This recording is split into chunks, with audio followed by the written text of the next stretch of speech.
Hello, everyone. Welcome to Risk Roundup. Since the beginning of the technological age, each new idea, innovation, and invention has helped humans across nations usher in a new era of technological age and economic growth, thereby changing the very fundamentals and foundation of nations and its security. In this new era of computing, the revolution and evolution of human ecosystem is also inevitable. So when nations have already started feeling the impact of disruptive technologies from cyberspace, and because of cyberspace in geospace and space, the question is how will the emerging technology trends define and determine the global trajectory in the coming years? It seems that geopolitical factors will likely play a determining role in the process.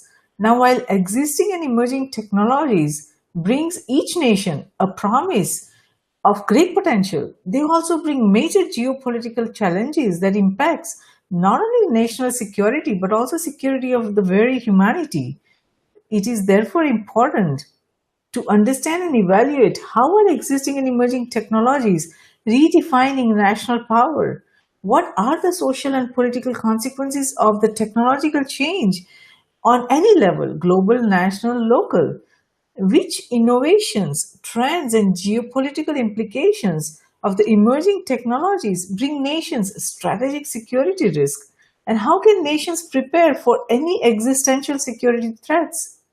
To discuss emerging technology trends and future of geopolitics further, I'm delighted to welcome Abishur Prakash to this roundup. Abishur is a geopolitical futurist at Center for Innovating the Future. He is also the author of the books Next Geopolitics, The Future of World Affairs, Technology, Volume 1 and Volume 2. He is based in Canada. Welcome, Abishur. We are honored to have you on this roundup. Hi, great to be here, Jayshree. Thank you for inviting me. Wonderful, Abhishek. So let's begin the discussion by talking about the relationship between technology and geopolitics. What relationship do you see between emerging technology trends and the geopolitics? Sure. So geopolitics for the past, since the end of World War II, has mainly revolved around oil, natural gas, currency, defense exports, etc. And through these variables, nations have grown their geopolitical power. Nations have protected themselves from other countries. But this has really been this circle that geopolitics has revolved around. And now a new era is beginning. And this new era is what I call next geopolitics. And it revolves around new technologies like artificial intelligence, blockchain, virtual reality, CRISPR, all of these different technologies that we hear about every day in the headlines. They have a huge potential to affect geopolitics. The main relationship is in the way in which the geopolitics of technology could give countries new capabilities and new access, and the way in which countries could apply technologies to their own foreign policy making. Yes, very true. No, absolutely. And as technology progresses at a very rapid and unequal pace, I mean, as we see across nations, it's not equal in all the nations. Absolutely. How do you see these emerging technology trends and the choices nations, decision makers at all levels, like, irrespective of a nation, whether it's a government or industries or organizations or academia or individuals, irrespective of the choices nations decision makers make across NGIA, how do you see it intersecting to create different paths to the future? Yeah, it's a good question. And you're right. The way in which technologies are developing is very different from country to country. And just one example is artificial intelligence, because we hear about it all the time. You look at artificial intelligence, the main countries are really the US, handful of countries in Europe, i.e. the UK, Germany, South Korea, Japan, China, Israel, and Russia. And if you think about the whole world, that's just a handful of countries in the entire world. And so these countries could have a major leg up. I call this a new kind of development divide, a new kind of divide through AI. Before we divide the world based on their economic growth or their economic size or their population, now we might divide up the world based on how much AI a country has or how advanced a country is with AI. But you're absolutely right. The way in which technologies are emerging is unequal. And that could be good or that could be bad. It could be good because certain countries, depending on how they play their cards, could take advantage. So an example is China. China wants to become the world's AI leader by 2030. They want to have an AI industry valued at about $150 billion USD. Now, if you're, let's say, Bolivia in South America, and you want AI, you really have two options. Either you can nurture your own AI ecosystem from the ground up, and that could take a while, or you could partner with China, and perhaps you could offer Chinese firms access to certain resources in exchange for AI. In fact, recently, Alibaba from China signed a deal to manage Kuala Lumpur. They want to turn Kuala Lumpur into a smart city. So in order for Kuala Lumpur to turn into a smart city, they've turned to Chinese AI, not American AI or European AI, not even Indonesian AI, to Chinese AI. So you're right, the way in which technology is developing is very unequal, and it could have major implications for the way the orientation of nations in the world, the geopolitical orientation. Yes, absolutely. And you gave a really good example about Kuala Lumpur and how Alibaba Right. is taking the lead on making that as a smart city, and that is just the beginning. I mean, Alibaba is so huge, and if they are able to play their cards right, then even though Alibaba is listed on US stock exchange, but the developments that we will see because of the Alibaba's lead, and I'm sure there are other companies also becoming very powerful, leading in the data analytics and creating the artificial intelligence. Because to create artificial intelligence, each of these nations, irrespective of Kuala Lumpur or any cities that they are trying to develop into smart city or develop smart nations, they will have to have a lot of data first. That is going to be the first step, right? They will have to collect a lot of data. They will have to collect a lot of they will have to install a lot of IoT sensors everywhere. They will Right. have to have a lot of data from healthcare and a lot of different industries, and then they will be able to create some smart artificial intelligence for that respective nation. Because it's not that they can develop the AI data, artificial intelligence from China, and they use that same artificial intelligence for Kuala Lumpur. That is not going to work, because each nation will have the specific intelligence that they will have to depend on. So Absolutely, it yeah. will be very interesting to see how they go further and how they, develop that collaborations. But that is a very interesting point you made, that Kuala Lumpur uh, leaned on China and not on US. That is very interesting development. Yes, I think you're absolutely right. That I think what you're trying to say is everything has to be localized. The Yes. AI has to be localized based on the context, based on the environment. And what Alibaba, what Alibaba did, this was the first foreign deal that Alibaba signed outside of China when it comes to using AI for smart city, and they chose Malaysia. Now, you could argue that Malaysia chose that too, and that Malaysia certain value in Alibaba. But I think when we're talking about Chinese firms expanding outwards, especially the large, huge firms, there is always going to be a level of state influence and state control. And so Alibaba choosing Malaysia, in fact, this wasn't the only AI development that took place. Shortly after Alibaba signed a deal with Kuala Lumpur, another firm, a facial recognition firm from China, signed a deal with a police force to supply that police force with facial recognition cameras. And I'm sure you hear that in China, the police are getting a lot of facial recognition capabilities. And so now these firms in China are now offering it to other countries. And Malaysia appears to be sort of the first country where Chinese firms are applying this technology. But you're right, it has to be localized. Yeah, Definitely. in some aspects it's localized, but this very example that you gave about the facial recognition, that doesn't need to be localized. That's just a technology that anybody across nation can use, and that's also very interesting. So it looks like the countries, they are looking at the regional, support, not to go all the way to United States, because we are so far from, Malaysia and other countries in Asia. So they are looking and leaning on the local regional support, and they are, that's why leaning towards China, and there could be other reasons. But I mean, as just the example just you gave about the facial recognition technology, and as the pace of this technological revolution is on its way to fundamentally transform the way individuals and entities across nations, or its governments, or industries, organizations, or academia, they live in cyberspace, geospace, and space, and they do things, how they work, how they bank, how they shop, everything. So these nations, everywhere they are getting impacted. So how do you see, I mean, one example you gave about how the nations, how the local nations like Malaysia are leaning on China, but how do you see these emerging technologies shifting the balance of power for nations, both individually and collectively?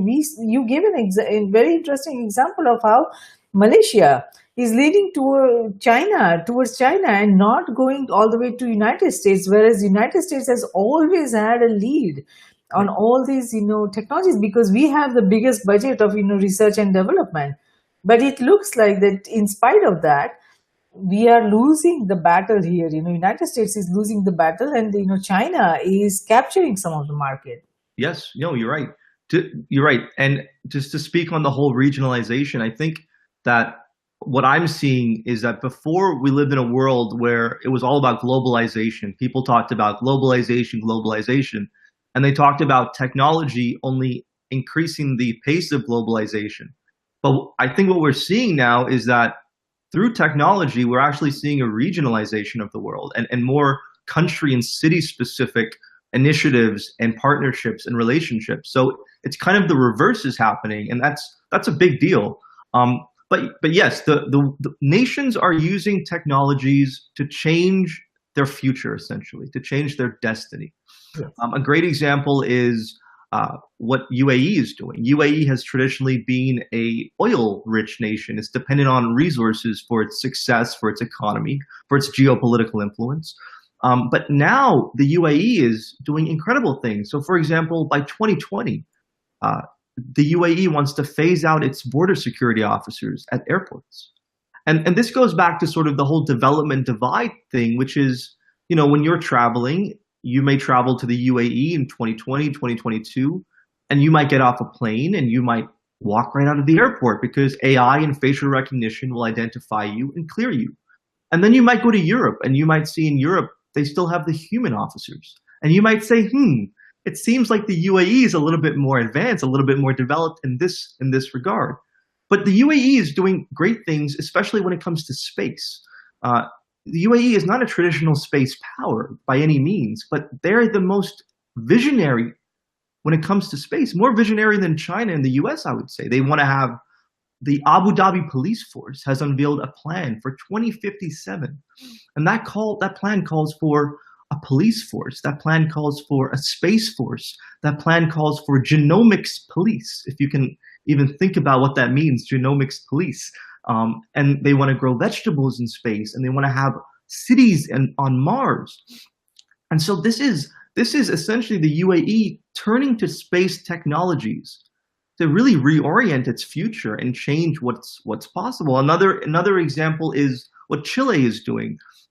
Scientists in Chile have created a climate change resistant crop seed. So this seed can grow certain fruits and vegetables regardless if there's a flood or a drought or a major change in the temperature. Now, Chile is not a global power. Chile is not a global economy. But with this seed, they might be able to go to other countries in Latin America, perhaps maybe Argentina, and say, hey, Argentina, you're also going to suffer from climate change. Why don't you take this seed, and in exchange, why don't you use Chilean banks to fund startups? I don't know. They could come up with anything, but the possibility exists now because of technology. Absolutely. You made very interesting examples. I mean, all these desire or, decisions to invest in certain technology or to develop certain technology goes back to probably, their fundamental lack of, some resources or needs of certain industries. So I haven't studied much on Chile, why they are focusing so much on developing that genetically engineered seeds Right. to be able to grow the crops anytime, whether they want to. I mean, Monsanto is doing a lot here, but there must be some reason why they are focusing so aggressively on the agriculture. I mean, in the coming years, we know that we won't have enough food to Right. the very rapidly growing global population. So there must be some reason. But you made a very interesting point about UAE, why they are so aggressively investing into border security and trying to automate everything. So it will be interesting to see how they go forward, and how successful they are, because while they have strong desire, well, not just UAE, but a lot of nations have very strong desire to lead, because this is a level playing field now. They don't have to compete, from the scratch in going to the levels through, or the phases that Western world went through, Yep. and they don't have to go through all those barriers. Now they have a level playing field. They can just develop some AI technology, or using blockchain or CRISPR technology, and virtual reality, or all kinds of amazing technologies that are coming our way. They can just level the playing field, start now, and they'll be able to catch up to any of the Western countries. So it's a very interesting time. But from your observation, what will be the most sought after technological resources not only tomorrow but today also, that you see across nations, and how do you think that it's going to reshuffle the geopolitical relations? So I think when we talk about, so I think there's a multiple layers to this. So when it comes to actual resources, I think data is going to be an incredibly important resource. So going back to that example of Alibaba and Kuala Lumpur, if you think about the amount of data that Kuala Lumpur is going to be creating, and all of this data, depending on how the deal is structured, could be either completely given over to Alibaba, or Alibaba could have a certain control over it, if not all of it. And if you can imagine all of this data being now scanned by AI and allowing Alibaba to see certain patterns in Kuala Lumpur. Oh, at 8 p.m. to 10 p.m., people are purchasing more milk. I'm just making something up. And by doing that, Alibaba is an e-commerce company, much like Amazon. By doing that, it could give Alibaba a major competitive advantage, business advantage in Kuala Lumpur if it decides to now sell milk at a cheaper price between 8 to 10 p.m. in Kuala Lumpur. And that changes the playing field for businesses. So data is one. But in terms of the technology itself, which technologies will be most in demand? I think there's a short-term look and a long-term look. So short-term, I think it's going to be stuff like industrial robots. It's going to be certain blockchain innovations. It's going to be certain AI innovations. So for example, in Denmark, an AI has been created that if you call the ambulance, if you call 911, the AI can listen to your voice and tell whether or not you're having a heart attack. And so it can then tell the So things like that, innovations like that, I think are going to be really in demand, especially in the emerging world. If you can apply that same AI innovation to, say, China or India, it has a huge amount of applications to help emergency responders. So short term, it's going to be AI, industrial robots, blockchain. Even then, though, there's the question of intellectual property. If Denmark creates this, what's to stop Malaysia from creating the same? So there's real intellectual property concerns there. Yeah. But long term, I think it's going to be technologies like molecular manufacturing, like synthetic biology, nanotechnology, space mining. I think those are really going to be the big dominant verticals to pay attention to.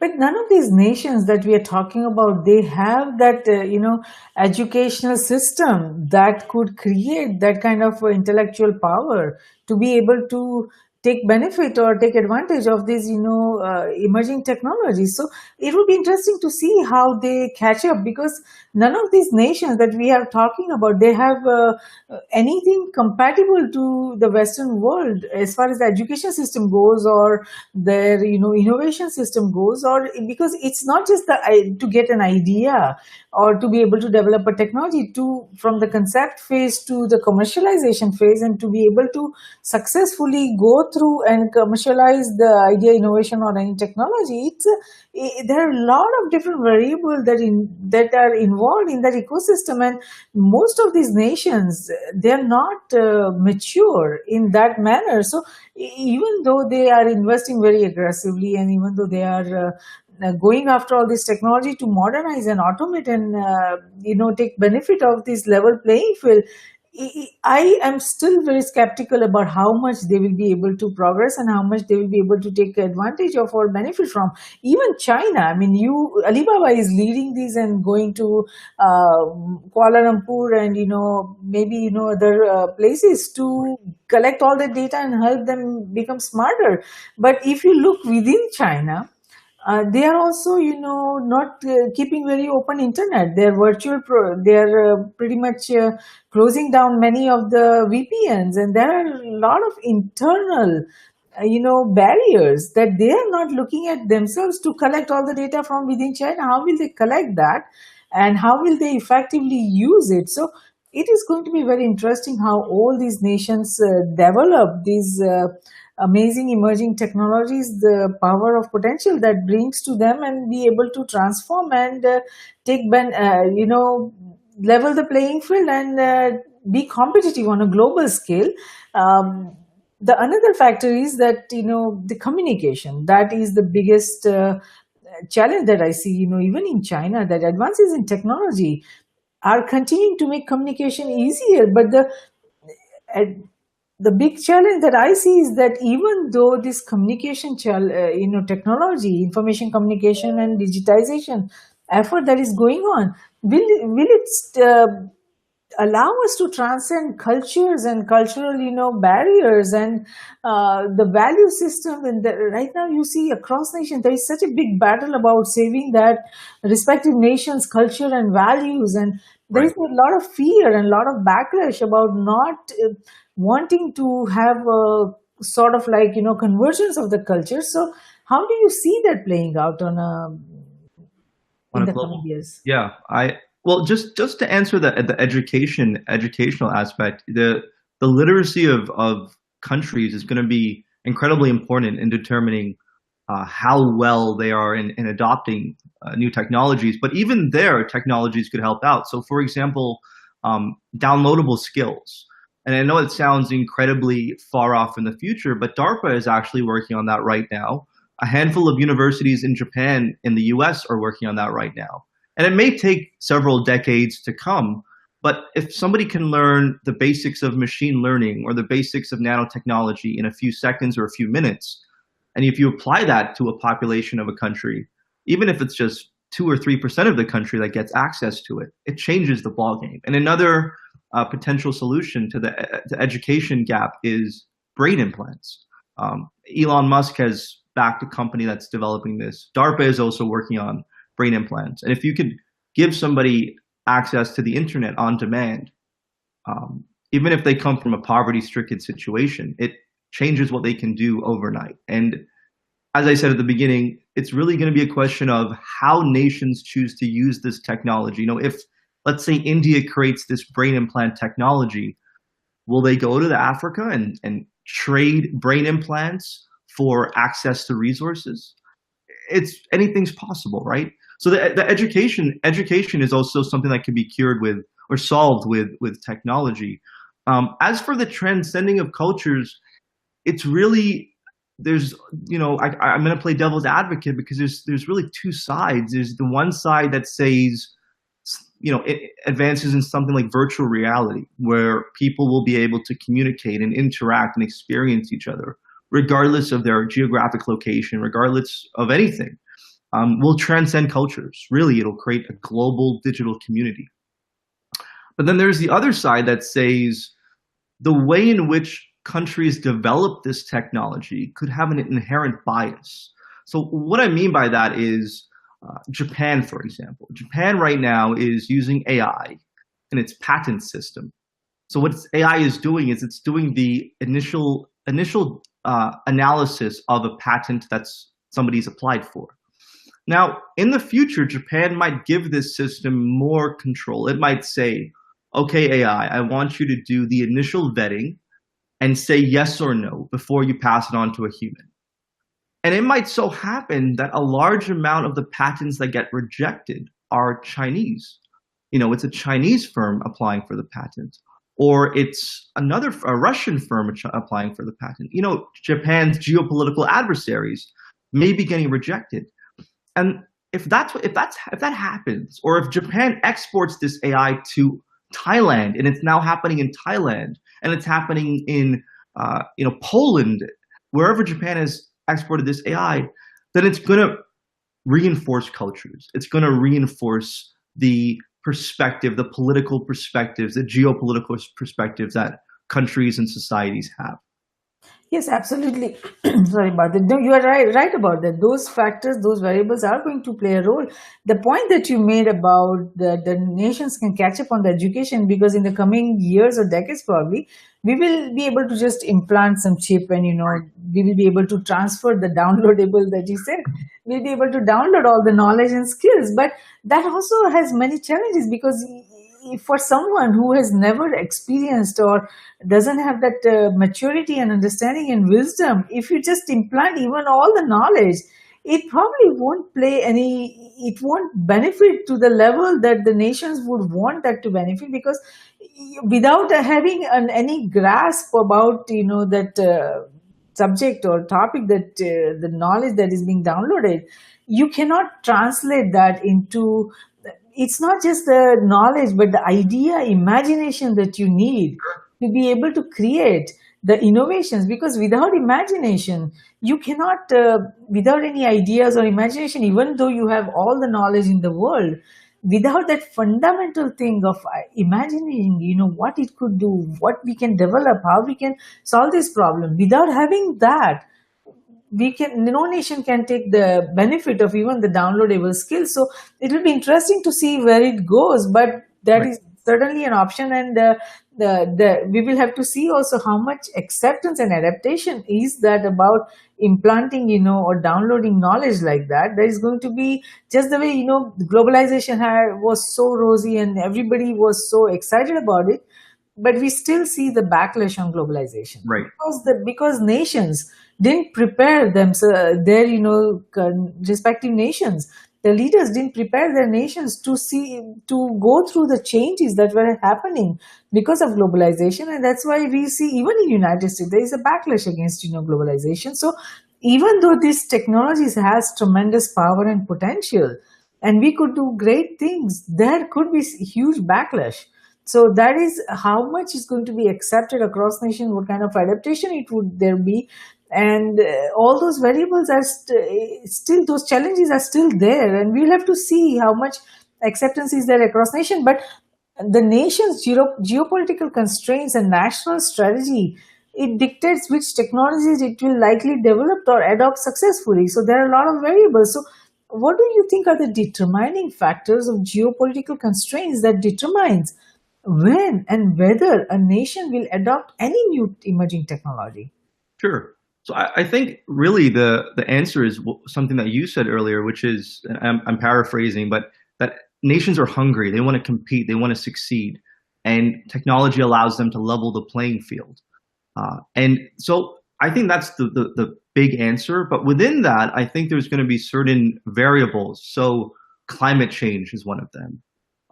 The need to ensure that during the election in the UK, the government saw that so many people were losing their jobs.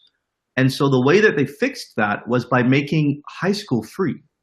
So the reason why high school is free in a lot of the Western world actually comes from those policies of the UK in addressing the Industrial Revolution. So the automation and the effect on the job market could force countries to adopt technology or reject technology. The expansion of another country, the geopolitical choices of another country. There's so many different variables. There's so many different primers for countries to either adopt a technology or develop it or reject it. You look at something like blockchain. Right now, blockchain is slowly being used for trade. The biggest ship manufacturer, the biggest shipping company in the world is in Denmark, and they've partnered with IBM to use blockchain to track the shipping. Now, if IBM, an American firm, can create a global system around this blockchain for trade, then what happens tomorrow if a country has tensions with the US and is excluded from this system?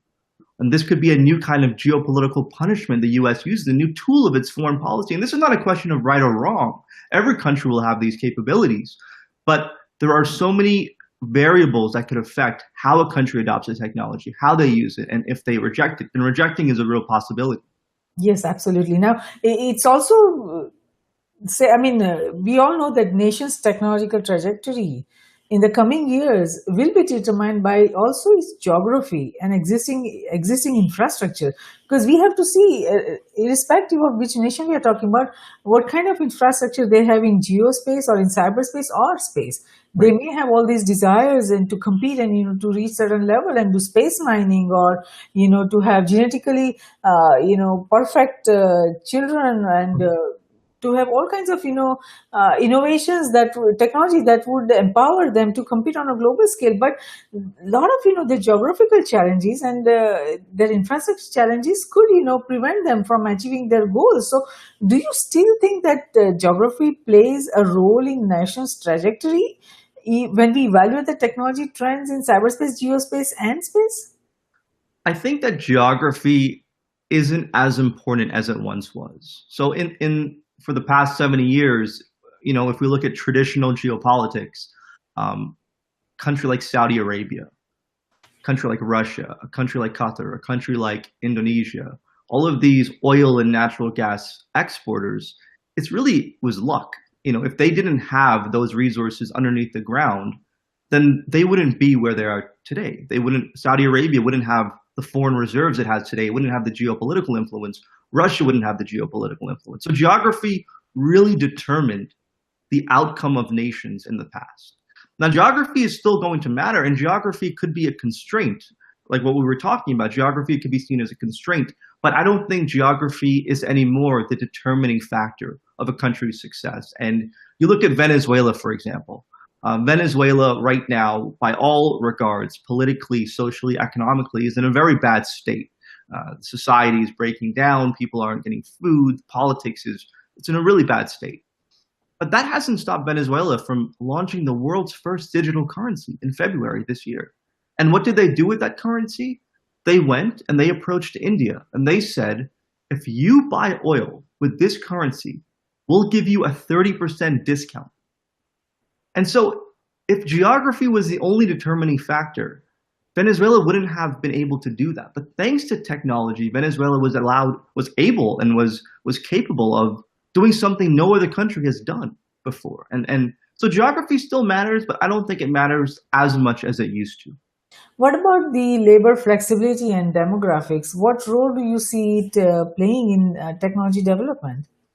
So if we're living in a world where artificial intelligence and robotics didn't exist, then I would say that the labor force, or didn't exist to the same magnitude that we're expecting it to play, then I would say that demographics and the size of a labor force will 100% determine the future of a nation. And a great example of that is Japan. Japan faces a really big demographic time bomb. Its population is shrinking. There are not a lot of children being born. A lot is happening with Japan's population. But thankfully, Japan is also an industrial automation power. And so even as its demographic crisis explodes, it could turn to robots to offset. In fact, what Japan is doing is it's investing in exoskeletons to help its elderly remain in the factory or remain on the farm. The average age of a farmer in Japan is 67 years old. And that's unheard of in the West, the 67-year-old still farming. But through exoskeletons, this is still possible. So artificial intelligence and robotics and the automation of work could help offset the labor and demographic crisis Sure. I mean, Japan, especially, it's an aging economy, so they will have to focus more on how to keep their population more productive and more, Right, functional as long as possible because it's an aging population. But countries like India, right. where our demographic in India, it's very interesting how much they will be able to contribute if they all are empowered and have all the resources that they need, then how far they can go. It could be a great, developments could be seen from that nation, but it will be interesting to see how the other variables come into play and how the infrastructure and the supporting ecosystem for any innovation to reach the commercialization stage, reaches is successfully implemented in India, because we haven't seen still a billion, huge innovations coming out from India. So Right, will be it will be interesting to see. But another variable is also, I mean, other than demographic, is the capital availability, investment. Because even though you have ideas and innovations, if you don't have enough resources, financial resources, then no initiative can succeed or take the next step. So how do you where do you see the capital moving currently as far as these emerging technologies go across nations? How do you see that playing a determining role in the success of any nation? yeah, capital is going to determine what countries can do. And that's what makes institutions like the Asian Infrastructure Investment Bank that China launched, AIIB, such a powerful institution. Because if a country like, let's say, Cambodia wants to develop a very strong sector when it comes to virtual reality, they're going to need capital, they're going to need mobility. But in order to get that, traditionally, Cambodia would have either had to develop the money internally or go to Western banks like the IMF or World Bank. But now it can go to China, and China's bank, the AIIB, is very different to the IMF and World Bank. There's no structural policies or structural changes that countries have to make. So capital is really going to matter, but it's also going to be a question of how nations play their cards, really. A country like Cambodia could trade another country for access to capital. What the geopolitics of technology does is it gives countries, as I said at the beginning, new capabilities and new access. And it's really up to the government and the country itself to determine how it wants to use this technology, or how it plans to acquire a certain technology, or how it plans to steal a certain technology. But capital is incredibly important. It's also going to be a question of digital currencies. When we think about capital today, we really mean, fiat currencies, but capital could also be digital currencies. We also have to think about digital currencies like Bitcoin, but we also have to think about now digital currencies in the virtual world, virtual digital currencies. So how a nation executes its vision isn't a singular a singular template anymore. It's multi-layered, it's multifaceted, it's so complex, but in a good way. It gives countries a lot of options. Yes, absolutely. They all have different level of maturity, and they all have different, state of their infrastructure and education and capital investments. So there are a lot of variables that plays a role, and also the nation's, regulatory environment. Each Right. nation has a different, way they regulate, and they have different sets of regulations. So that is also going to play a very important role in the coming years. How do you see especially our Western world regulatory environment is very different than the developing world, if we say so. So how do you see that playing a role when it comes to emerging technologies? So for about 14 months, my firm was consulting with one of the world's highest valued startups, and we were helping them understand how their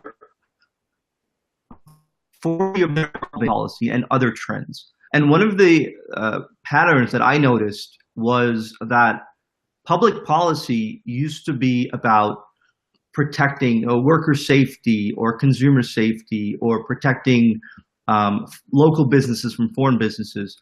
Now it's becoming geopolitical. The regulatory environment is increasingly being influenced by geopolitics, and countries are taking all kinds of approaches to regulating their their um, their sectors. A great example is the recent laws that were passed in Europe, the general data privacy regulation in Europe. And within this data privacy law is actually a set of regulations that require companies who are using AI to explain to the customer how that AI is thinking. And so this is one of the first AI public policies that we're seeing, and it's really scaring foreign businesses as to how do they comply with this, because they're not used to having to explain to customers how their algorithms are thinking. Now, could this also be seen as Europe's way of controlling the AI market by controlling how foreign businesses sell AI in Europe, potentially, if they wanted to do that? I know that in China, in India, for example, India has banned self-driving cars. India banned self-driving cars last year in order to protect jobs. And that is a major public policy move in order to stop automation from creating social and economic and political unrest.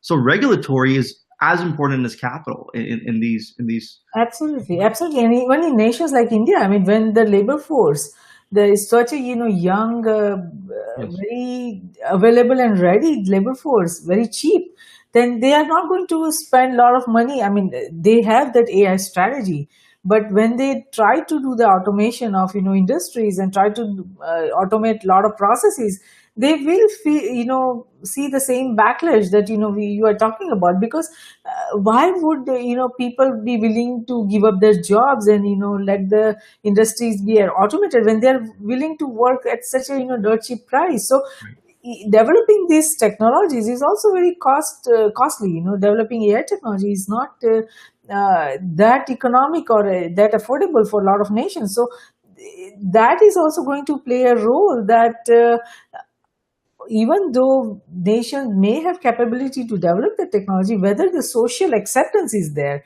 So because without it being accepted, there is no point of developing the technology. Even if it has, they cannot advance further. So do you see these emerging technologies in areas like AI or robotics or molecular manufacturing being accepted across nations enthusiastically? Do you see that this social acceptance is even being considered by the nation's regulators or nation's technology leaders, whether they should be developing that technology or whether they should take other option?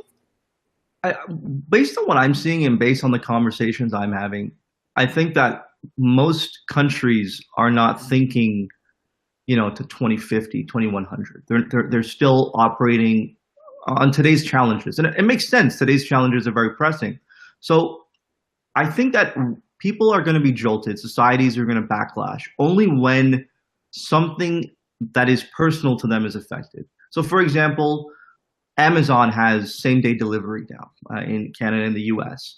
And it's great. It's a great, very efficient, very a great business move by Amazon. But it doesn't affect people like you and I, literally. We benefit as consumers.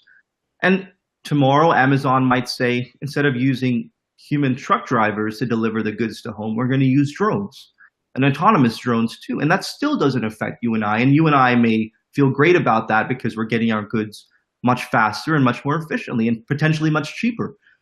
When you and I will care, and societies will care, when a company comes and offers the same services that you and I provide for $10 a month because it's AI doing it.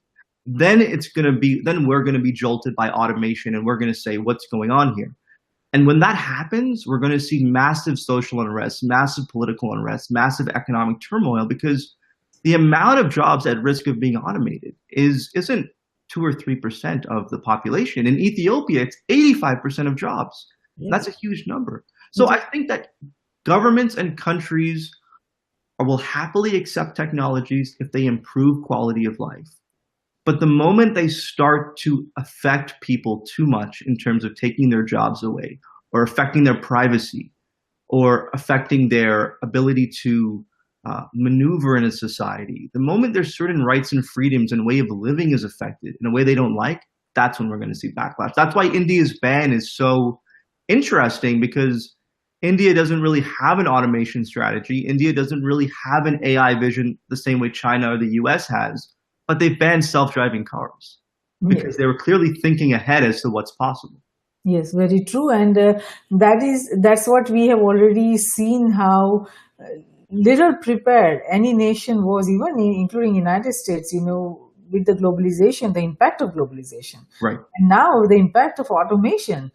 No nation is prepared for that, and when we see the job losses, more than privacy, I think security, job security, financial security, that is going to play even bigger role than the privacy. Privacy, people will not care much. I mean, even with this Facebook, what happened recently, people are still, going on Facebook, and people are still sharing everything that they used to share. They are not too focused on the privacy thing, but when they start losing jobs, when the money, stops coming in, that's where we will see huge backlash, and huge, unless nations are prepared, the decision makers, not only the government but the industries, how to, make sure that those resources that are losing job, the human resources, that somehow they can use them, and somehow they can retrain them and give them, opportunities to make a living. We are going to see the battle between the human workforce and machine workforce, and it's going to be very interesting in the coming years. So now another variable is also, all these nations. I think we talked a little bit earlier about the research. United States invest so much money in the basic research and development, and the ideas and innovations emerging are so exponentially, there is such exponential growth. It's not like what used to be before, that you invest in basic research and then, something commercial will come out of it after several decades. Now the changes coming are so rapid. So Right. the other than, few nations who are investing, like, India, US is investing, China has just started investing, in this basic research and development, and some other Western nations are investing. You don't see much investment across nations. So how do you see that playing a role when it comes to this emerging technology development? There's not a lot of what I'm seeing is a lot of countries have what they call an industry 4.0 strategy or blueprint or playbook. But there's really not much depth to it. There's really not much, um, you know, forward thinking, visionary, let's reach for the stars. It's more, how do we nurture the ecosystem? And it's much of the same, regardless of geography. It's much of the same ideas. When you look at countries like the US, Israel, Russia, China, Japan, South Korea, when it comes to AI, these countries are clearly reaching for the stars. In fact, Israel is doing, when it comes to military AI, what no other country is doing. In 2008, Israel was developing an autonomous missile defense system that could autonomously protect Israel. And Israel was planning for a war with Iran, which clearly comes timely now when we're seeing what's going on in Syria. But they were planning for a war with Iran, and they were worried that if they went into a war with Iran, that Iran would launch so many projectiles into Israel that the human controllers and the missile system itself wouldn't be able to protect it, but AI could. And so the countries have certain, there's only a handful of countries that have the vision, but I don't necessarily think that that's a bad thing. I think that, like you said earlier, it's really going to be a matter of constraints. So if a country like Guinea tomorrow in Africa realizes that it is not on the industrial automation bandwagon, it's not on the AI bandwagon. Well, Guinea is rich in resources, and Guinea can trade those resources for technology. Guinea can create a blueprint. You look at what Saudi Arabia is doing. Saudi Arabia, nobody really looked at Saudi Arabia 5 years ago as an innovative country. It was more of just an oil exporter. But you look at what Saudi Arabia is doing with Neom, their mega city that's worth going to be cost $500 billion, and you're seeing Saudi Arabia sort of shifting what it's doing. Now, Saudi Arabia has a blueprint. It's called Vision 2030, but child in itself. And so I think it's really going to be a matter of constraints. It's also going to be a matter of what certain blocks do. And what I mean by that is, if you look at, let's say, the Association of Southeast Asian Nations in Southeast ASEAN in Southeast Asia, ASEAN was created to be a economic bloc to rival that of the European Union. But that doesn't mean that it will remain an economic bloc. If one of their members, if Vietnam creates an AI technology that helps the financial sector or helps with microfinance or helps with policing, predictive policing, perhaps Vietnam gives it to ASEAN to share to all member states, right? And that sort of changes, do you need a vision or do you not need a vision? But to address one thing, which is the whole privacy, I think when we talk about privacy, we talk about privacy today being, are my emails being read by an intelligence agency, or is Facebook watching me after I log out? And these are real concerns. But I think people are really going to care about privacy when we see what's happening with China's social credit system happening in the West. If even 10% of that happens, if you post a comment online or if you post a certain video, even this interview, if the AI system sees this as negative for whatever reason, and now you and I can't buy a train ticket, then people are really going to say, well, what's going on here? I need to lash out at the government potentially. Yes, absolutely. That is very interesting. What China's experiment is on the social credit system. It is interesting to see how, people accept it in the coming years. But do you see that happening in the Western world, that we will have that kind of social credit system and people will actually be willing to participate in that? Well, I don't think anybody would be willing to participate. In China, it's because it's an authoritarian country. People are forced to accept Authoritarian. that. See, that's the difference. It's an Yeah, authoritarian country, and we are a democratic country in here, Western world. And a lot of countries, I think that there's going to be a backlash. I mean, we do want to empower accountability and good behavior and responsibility in a lot of different areas. But to have that rating of each and every individual, each and every action, actually, right. that is going to be very interesting. But yeah, you are right that that's where the privacy will play a bigger role. Right now it doesn't play, people are not too concerned, but when that starts happening, you're absolutely right that they will be concerned and they would want to think, have a some sort of balance between privacy and security. Absolutely, absolutely, and it's also there's also the demographic divide, right? I think the older generation cares more about privacy than my generation, millennials. They don't really care about privacy as much as the older generation does. But if millennials now are unable to, like in China, if the social credit system is restricting certain families from sending their kids to certain schools, and if you're a millennial couple and you can't send your child to certain schools because you uploaded pictures on Instagram that were inappropriate or that were dangerous, then that changes the ballgame entirely. And I could see Western governments adopting parts of this system and applying it simply because the amount of disruption that's on the horizon, the amount of disruption that will affect societies and political systems, governments are really going to look for new ways to maintain control, maintain stability. And if there is a way to do that by monitoring people's LinkedIn posts or Twitter posts or Snapchat or Facebook or whatever they're posting on, and either giving them better quality and better access or restricting access in order to increase stability, I could see it happening into some degree.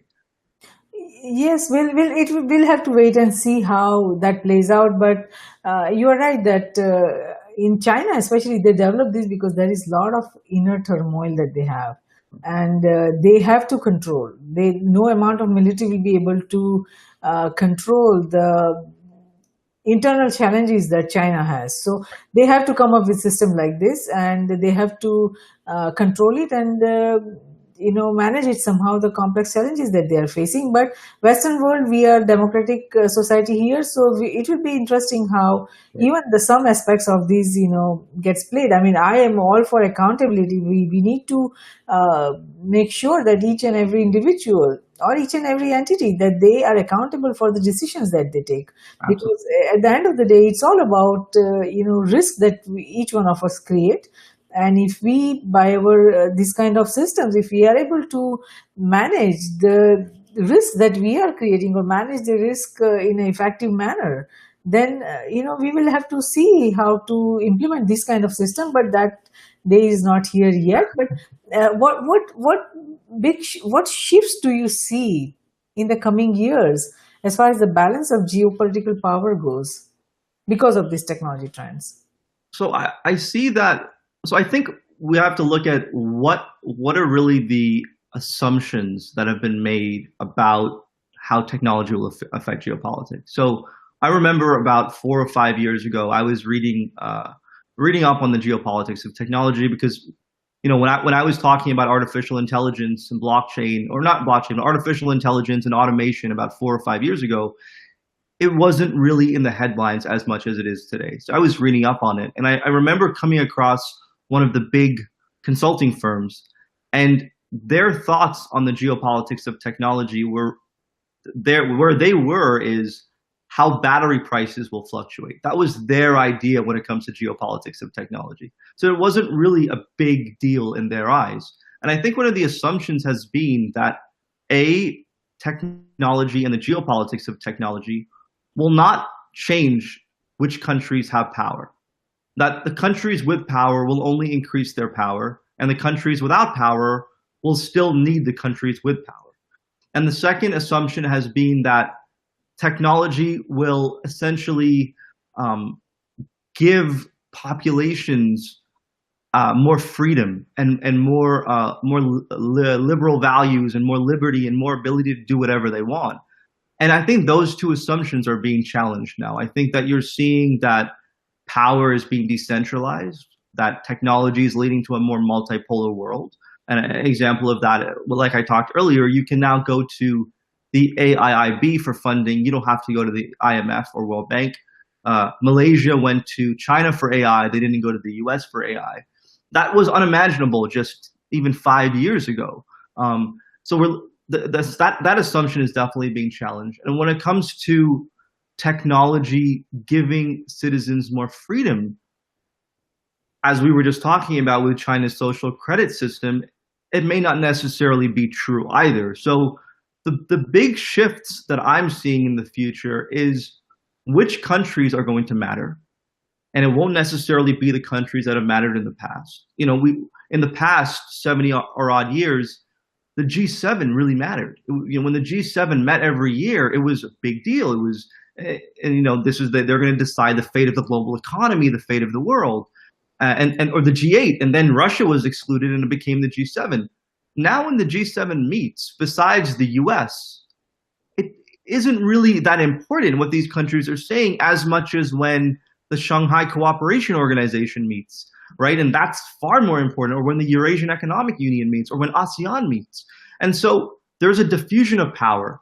That's the big shift. And the countries that are going to benefit are changing and they're different.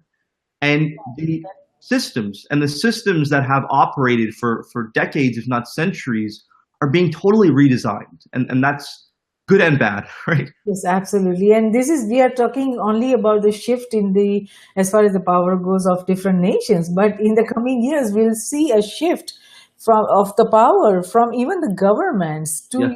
some smaller groups or technology corporations that will have an equal role or equal say Yeah. as far as what decisions are made in those countries. So we are seeing even the shift of power from the governments to the corporations and to a lot of individuals. So it's a whole different world that we are seeing, and there is so much to talk about. I mean, how the 3D manufacturing will play impact, or the geopolitics, how CRISPR technology will impact geopolitics. There are many technologies to discuss and many different nations to talk about, but we have only 1 hour, so there is no way we can do justice to all those different topics and technologies. But how would you summarize the future? The future is completely unknown. That's how I'll summarize it. It's very we're entering, as my colleague says, we're entering a twilight zone, and anything is possible. And I think that any company or any government or any organization that's black and white in this world isn't going to do very well. They have to be big picture, and they have to imagine new possibilities, because that's really the gist of the geopolitics of technology. Is if you can imagine what's possible, then you can change your destiny. And that's a great thing for some countries who want to grow their power, and it's a scary thing for some countries that want to maintain their power. And that clash is going to be a big determinator of the geopolitics of technology in the future. Absolutely. So, what would you like to tell our global viewers and listeners, especially about your books and initiatives that you're working on? Sure. So I work at a firm, as you said at the beginning, called Center for Innovating the Future. And that is a strategy innovation lab based in Toronto. And we help companies understand how artificial intelligence and robotics and other technologies will affect business and geopolitics. And so we have a range of workshops, a range of consulting services that we provide. And you can learn more at innovatingfuture.com. And I've also written two books. They're right here. The first one is called, as you said at the beginning, Next Geopolitics, Volume 1, and Next Geopolitics, Volume 2, both of which are available on Amazon. And I'm writing my third book, which should be published this summer, called Go.ai, which stands for Geopolitics of Artificial Intelligence. And I'm on Twitter, I'm on LinkedIn. So if you'd like to connect and have a chat, I'm very accessible. Wonderful. So, thank you so much, Abishur, for participating in Risk Roundup today. We appreciate your thoughtful insight on technology trends and the future of geopolitics. And our global viewers and listeners will benefit tremendously from what you had to say today. So, even if a single individual or entity can understand the technology trends and disruption based on the understanding they receive from the discussion we had today, this Risk Roundup dialogue has been of service, and we thank you for that. Thank you so much, Aishri. It was great to be here. Thank you. Wonderful. So, since the politicization of technology is inevitable, now more than ever, each one of us should evaluate the potential impact of technology trends on our respective nations and be prepared for what is to come. Risk groups, cybersecurity, geosecurity, and space security risk research centers are created for this very reason to identify, evaluate, and manage the security risk facing NGIOA in CGS, that means nations, its government, industries, organizations, and academia in cyberspace, geospace, and space. We at Risk Group believe that risk management, security, and peace, they walk together hand in hand. Though security is related to management of threats and peace to the management of conflict, risk management is related to management of security vulnerabilities as well as management of conflict. It is not possible to conceive any one of the three without the existence of the other two. All three concepts feed into each other. We believe that the security we build for ourselves is precarious and uncertain until it is secure for everyone across nations. Tradition becomes our security, so if we build a culture of managing risk effectively, it will lead us to security and security will lead us to peace. Let's manage the existing and emerging risks together. For more information on the Risk Roundups, to watch the Risk Roundup videos or hear the Risk Roundup podcast, please go to riskgroupllc.com and do not forget to subscribe and share. Until next time, I'm Jayashree, host of Risk Roundup, signing off. See you next time. Thank you.